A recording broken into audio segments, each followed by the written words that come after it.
ક્રૂડના ભાવમાં ધરખમ વધારો થયો છે। એક જ અઠવાડિયામાં ક્રૂડના ભાવમાં 13% વધારો થયો। ક્રૂડ ઓઇલના વધતા ભાવ વચ્ચે ભારત માટે સૌથી મોટા અને રાહતના સમાચાર એ આવી રહ્યા છે કે ભારતમાં કોઈ પણ હિસાબે કાચા તેલની અછત નહીં સર્જાય।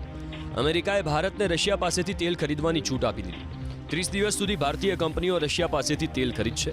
યુદ્ધ ગમે તેટલું લાંબુ ચાલે તેની અસર દેશના ક્રૂડના જથ્થા પર નહીં પડે।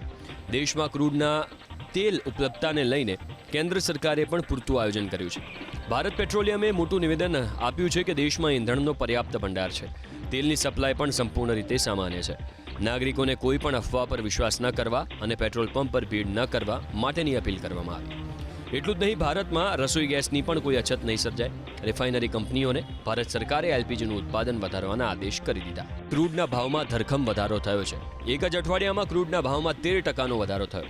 ક્રૂડ ઓઇલના વધતા ભાવ વચ્ચે ભારત માટે સૌથી મોટા અને રાહતના સમાચાર એ આવી રહ્યા છે કે ભારતમાં કોઈ પણ હિસાબે કાચા તેલની અછત નહીં સર્જાય। અમેરિકાએ ભારતને રશિયા પાસેથી તેલ ખરીદવાની છૂટ આપી દીધી। 30 દિવસ સુધી ભારતીય કંપનીઓ રશિયા પાસેથી તેલ ખરીદશે। યુદ્ધ ગમે તેટલું લાંબુ ચાલે તેની અસર દેશના ક્રૂડના જથ્થા પર નહીં પડે।